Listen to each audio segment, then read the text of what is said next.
Hi hello ఈరోజు మన ఛానల్లో మిల్ మేకర్ టమాటా కర్రీ ఎలా చేయాలో చూద్దాం. దీనికోసం ముందుగా కడాయిలో 3 టేబుల్ స్పూన్ ఆయిల్ వేసుకొని అందులో జీలకర్ర, ఆవాలు, మెంతులు ఇంకా పచ్చిమిర్చి వేసుకుంటున్నానండి. పచ్చిమిర్చి బాగా వేడయ్యాక ఆనియన్స్ వేస్తున్నాను.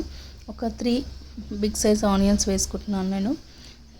ఆనియన్స్లో కొద్దిగా కల్లుప్పు వేసుకున్నానండి ముందుగా. దీని తర్వాత పుదీనా కరివేపాకు వేసుకొని అది బాగా మగ్గాక అందులో కొద్దిగా పసుపు వేసుకుంటున్నాను.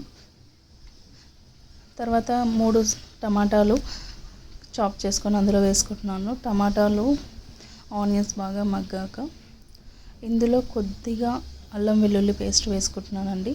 నేను ముందుగా ఇక్కడ మిల్ మేకర్ అనేది వేడి నీటిలో నానబెట్టుకున్నాను.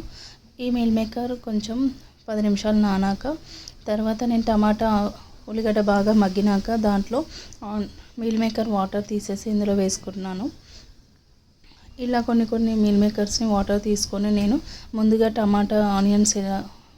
ఆనియన్స్లో వేసుకుంటున్నాను. మిల్ మేకర్ ఫస్ట్ ఆనియన్లో వేస్తే తర్వాత టమాటో అనేది కొద్దిగా మగ్గదు అనేసి నేను ముందుగానే టమాటో వేసానండి. తర్వాత మిల్ మేకర్ వేసుకుంటున్నాను. ఈ మిల్ మేకర్ మొత్తం టమాటా కర్రీలో పూర్తిగా కలిసేటట్టు కలుపుకుంటున్నానండి. ఆ తర్వాత ఒక 10 మినిట్స్ మిల్ మేకర్ టమాటా కర్రీలో బాగా మగ్గేంత వరకు మూత పెట్టి పక్కన పెట్టుకున్నానండి. ఇప్పుడు 5 మినిట్స్ తర్వాత నేను ఇందులో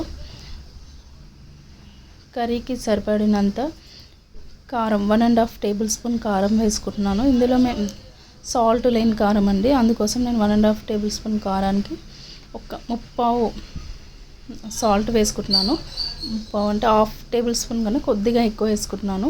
ఎందుకంటే ముందుగా నేను ఆనియన్స్లో సాల్ట్ వేసాను కాబట్టి ఇది సరిపోతుందండి. సో ఉప్పు కారం కూడా కూరకి సరిగా మొత్తం పూర్తిగా కలిసేటట్టు కలుపుకుంటున్నాను. ఆ తర్వాత నేను మళ్ళీ క్యాప్ పెట్టేసి ఒక 5 మినిట్స్ తర్వాత ఉప్పు కారం బాగా కర్రీకి పట్టాక ఇందులో కొద్దిగా ధనియా పౌడర్ వేసుకుంటున్నాను. ధనియా పౌడర్ పూర్తిగా కలిసేటట్టు కలుపుకొని ఈ తర్వాత నేను కొన్ని వేడి నీళ్ళు పోస్తున్నానండి. ముందుగానే వాటర్ పోస్తే ఉప్పు కారం అనేది కర్రీకి పట్టదు. సో ఉప్పు కారం వేసినాక ఒక 5 మినిట్స్ తర్వాత నేను వాటర్ వేసుకుంటున్నాను. వాటర్ కూడా చల్లటి నీళ్ళు ఎప్పుడైనా కర్రీలో వేయకూడదండి. నేను ఇందులో వేడి చేసినటువంటి గోరువెచ్చని నీళ్ళు వేస్తున్నాను. ఒక 5 మినిట్స్ తర్వాత కర్రీలో వాటర్ అనేది మంచిగా థిక్ గ్రేవీ వచ్చేసిందండి. ఆ తర్వాత నేను కొద్దిగా కొత్తిమీర వేసుకొని స్టవ్ ఆఫ్ చేసుకుంటున్నానండి.